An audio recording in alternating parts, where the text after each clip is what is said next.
Hello, this is Dr. Jerry Lloyd, and I'm wanting to go to the next verse in Genesis chapter 1, and we'll look at kind of an overview of some of the things like we did last time. And this time, in Genesis chapter 1, we're going to begin in verse 4. It's where we left off last time. And it says, and God saw the light. It says, first of all, in verse 3, to do a little review here. He says, and God said, let there be light, and there was light. That's what we talked about last time. Then he goes on, and God saw the light, that it was good. We talked about that. And divided the light from the darkness. So what did that do?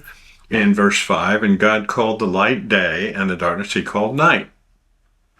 And that's interesting. Apparently there was no day or night prior to that. It was only darkness until he said, let there be light.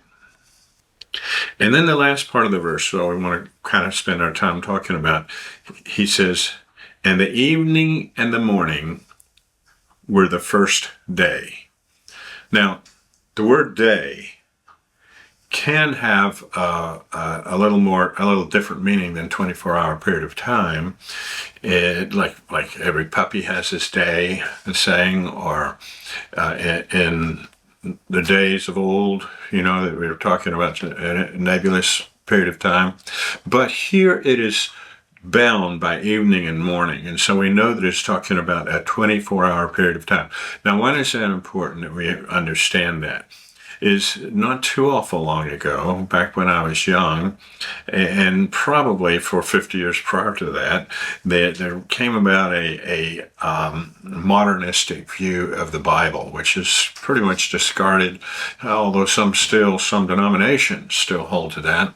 But that was the idea that the 7 days of creation were 7 periods of time, and they call it the day-age theory, which you don't hear anything much about anymore because it is kind of defunct, and because it is very clear.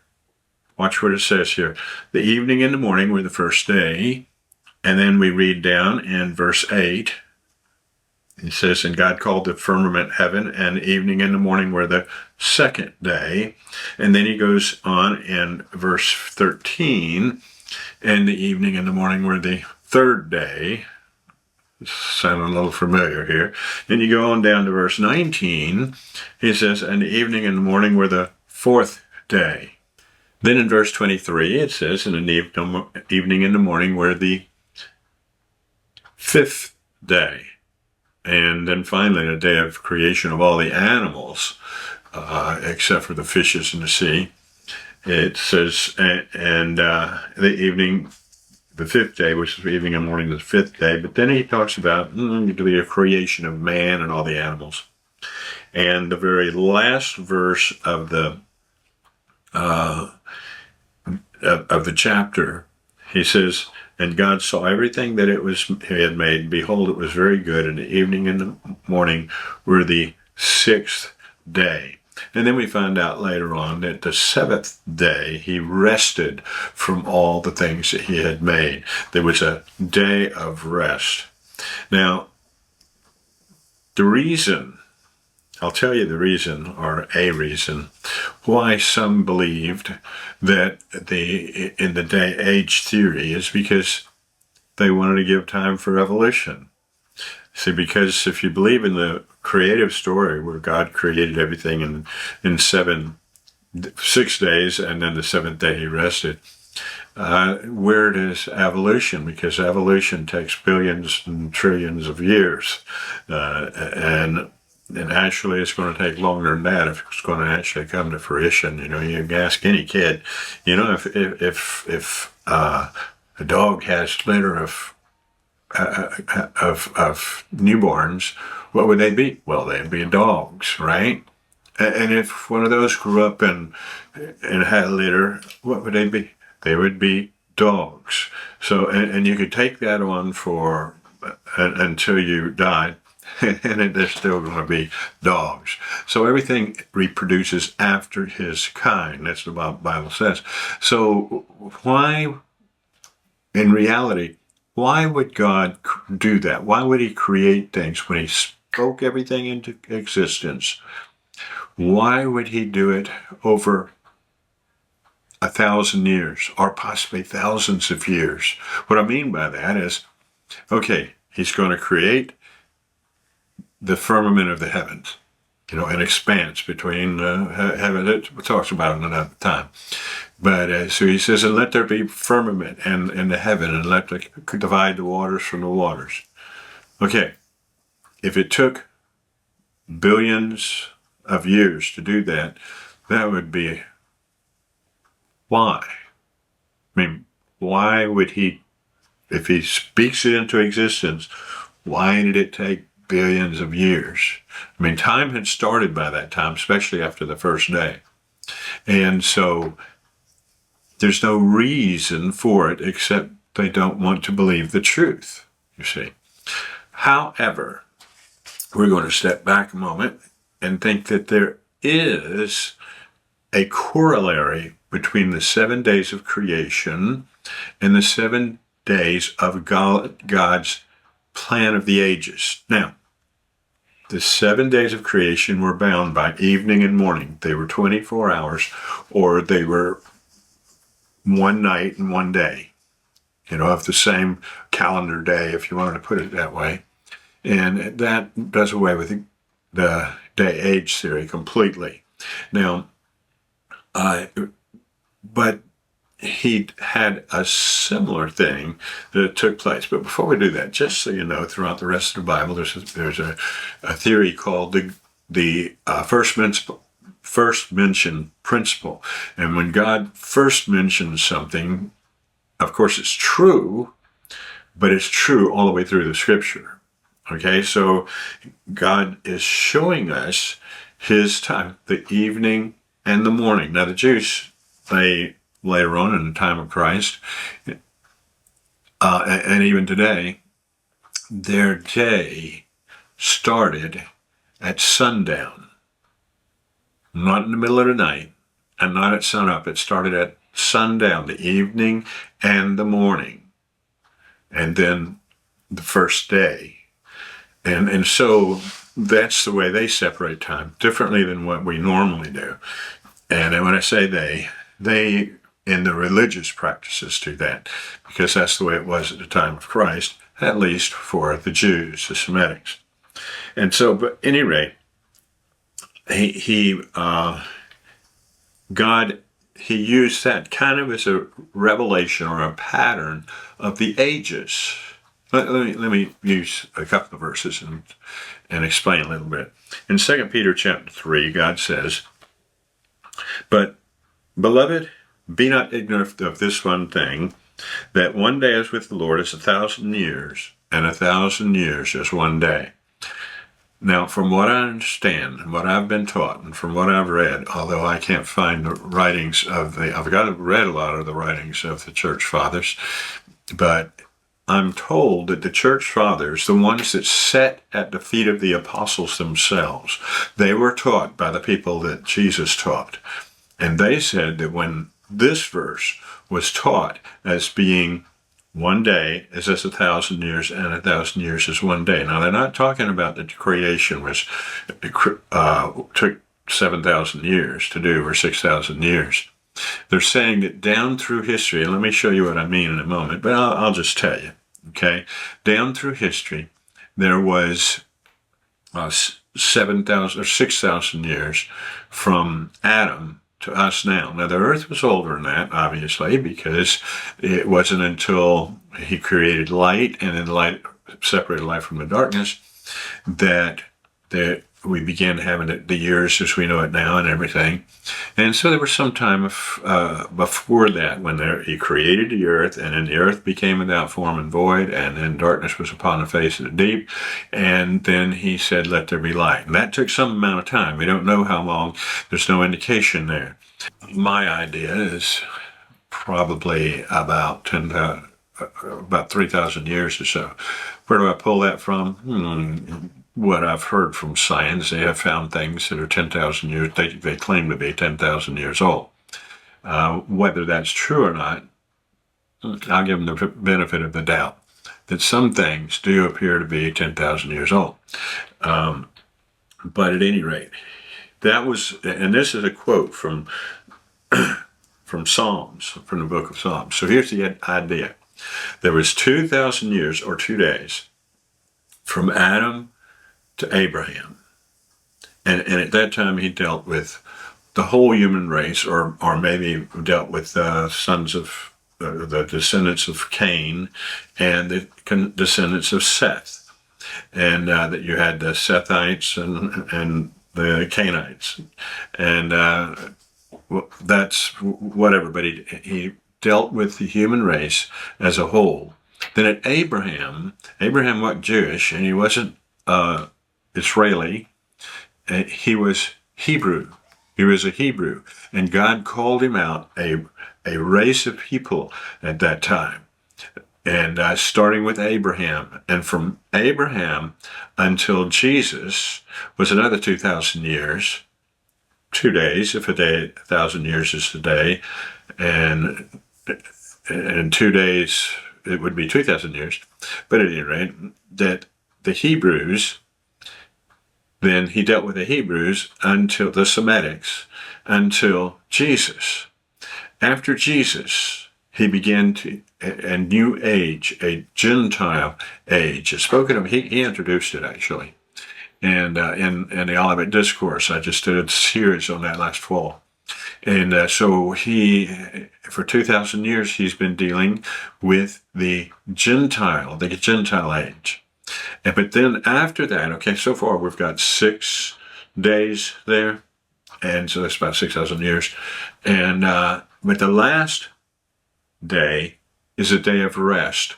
That day of rest is the millennial reign of Jesus Christ on earth, where there would be rest and peace for 1,000 years until the rebellion at the final war of Armageddon in Revelation chapter 20. So that's a little bit about the day. It's not a day age. It's not at all the day age theory. It is God's calendar of events, are his plan for the ages. Okay, now let me show you verses, because just me telling you that is like telling you a fable, and most fables may have some truth that inspired people to write them, but they're not really true. They're not close to it. And like the fable of evolution, for example, since we already mentioned it. Well, let's look at a couple of verses here. Let's look at Hebrews. And Hebrews is right before James, if you're close to the back of the Bible. And the book of Hebrews proves that God loves coffee because he brews. Hebrews chapter 3 and verse 17. We'll start there, and he says, but with whom he was grieved 40 years. Now, what is he talking about? The 40 years in the wilderness, the 40 years of wandering after they left Egypt, before they entered the promised land. They wandered for 40 years. And what happened in those 40 years? Everybody that was 40 years old or upward, they all died. They were all killed or died. Most of them were killed, and by God's judgments. So who was he grieved with for 40 years? Was it not them that had sinned, whose carcasses fell in the wilderness? Why? Why was that? And to whom sware he that they should not enter into his rest, but to them that believed not? Those that didn't believe were judged, so that when they became a pure race, and all the unbelievers, because they came out of Egypt a mixed multitude. The mixed multitude meant that there were the Hyksos who were Semitic, but they weren't Jews. They weren't children of Israel. And so they needed to be purged out, if you will, because they are the ones that used to worship the calf, the golden calf. And so they came out with them, and they were not believers in Jehovah, as we know it. So, but we see that they could not enter in because of unbelief. Verse 19, verse 1 of chapter 4. Let us therefore fear, lest a promise being left us of entering into his rest, any of you should seem to come short of it. For unto us was the gospel preached as well as unto them. The Old Testament, the people in the wilderness, the people even before the law was given, the gospel was preached unto them. Isn't that interesting? So if we get saved by believing the gospel, these who did not believe the gospel were judged and fell in the wilderness. He says, but the word preached did not profit them, not being mixed with faith in them that heard it. For we which have believed do enter into rest. As he said, as I have sworn in my wrath, if they shall enter into my rest, although the works were finished from the foundation of the world. That's talking about that Jesus was crucified before the foundation of the world. Wait a minute. It wasn't until 4,000 years after Adam. That was a plan all along, that he was the lamb slain before the foundation of the world. That was his plan. And of course, God being timeless, that was true, but it did not take event in time until his crucifixion. For he spake of us in a certain place of the seventh day on this wise, and God did rest the seventh day from his works. We talked about that a minute ago. And in this place again, if they shall enter into my rest, and he's talking about, sounds like he's talking about the promised land. And he is, but it's not the promised land of Canaan. It is talking about the promised land for believers.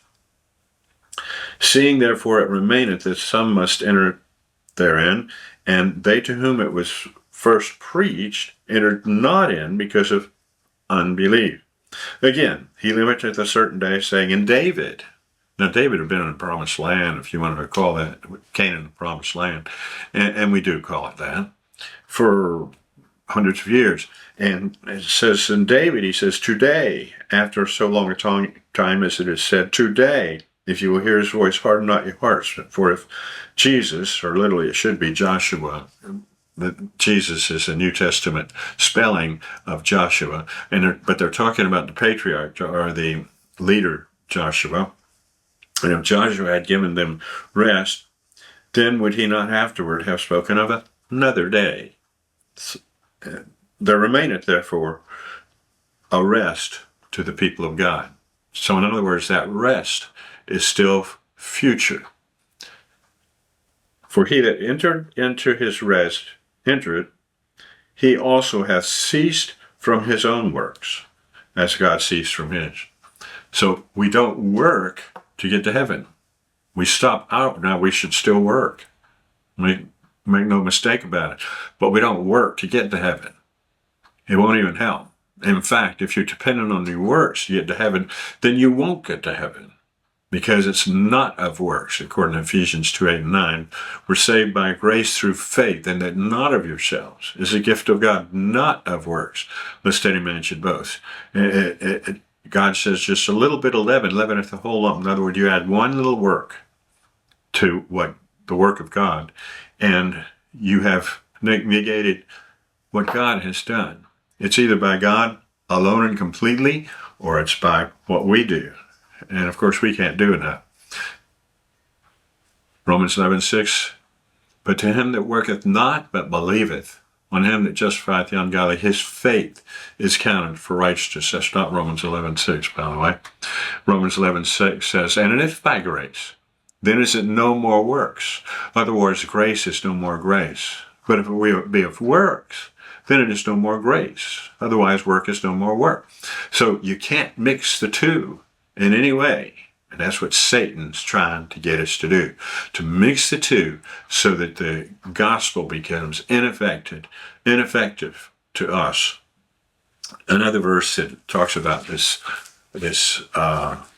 age, the God's plan for the ages, over in Hosea. We'll look at a couple of 3 verses actually. Hosea is right after Daniel. It's the book after Daniel. In fact, I've got it in this other Bible right handy. He says in Hosea chapter 5, he says, God's talking, "For I will be unto Ephraim," that was another name for Israel, "for I will be unto Israel as a lion, as a young lion to the house of Judah."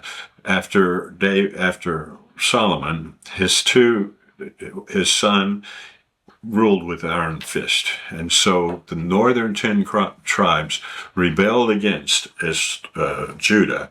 Judah became the southern kingdom and Israel the northern kingdom.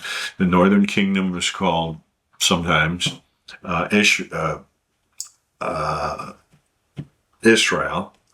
and or Ephraim. The southern kingdom was Judah, and that's where you got the name of Jews eventually. I, God says, will tear and go away. I will take away, and none shall rescue him. I will go and return to my place. So God's going to leave them. When did that happen? Well, I guess at the ascension, didn't it? So God's going to leave them. He says, I'm going to go and return to my place. For how long? Until they acknowledge their offense. What was their offense? It was rejection of the Messiah, crucifying and killing the Messiah, the Christ. And until they realize that, and they admit that, and they look on him whom they have pierced, and grieve for him as the Son, then he's going to stay away. But I will go and return to my place until they acknowledge their offense and seek my face in their affliction. That's talking about the tribulation, the 7 years of tribulation. In their affliction, they shall seek me early. Come. The next verse is in the next chapter, but remember the chapters were added hundreds of years after the Bible was written. Come, let us return unto the Lord, for he hath torn us, and he will heal us. He hath smitten us, and he will bind us up. When? After 2 days, he says, will he revive us. And in the third day, he will raise us up, and we shall live in his sight. After 2 days, if a day is 1,000 years, he would go and return to his place for 2,000 years, for 2 days, for 2,000 years. And the third day, now we know how long the third day is also. It's 1,000 years, and I'll show you that in a minute, Revelation. So we're talking about there would be 2,000 years from the time that he leaves and quits dealing with Israel, and then after 2,000 years, he will come back, he will return and reign with them 1,000 years. That's what he's saying here. After 2 days, 2,000 years, he will revive us. And in the third day, the last 1,000 years, he raises us up and shall live in his sight. That's the millennial reign of Jesus Christ. And watch this in Revelation chapter 20. And unless the Lord leads differently, we'll close with this verse. Revelation chapter 20, after his second coming, after the war of Armageddon, the battle of Armageddon, in chapter 20 he says this, but the rest of the dead, well, it says it also in that verse before it, and I saw thrones, and they that sat upon them, and judgment was given unto them. That's what we're going to do during the millennium. So we're going to be able to be judges again and have ministry. And judgment was given unto them, and I saw the souls of them that were beheaded for the witness of Jesus and for the worship of God, and which had not worshipped the beast, neither his image, neither that received his mark upon their foreheads and in their hands, and they lived and reigned with Christ 1,000 years.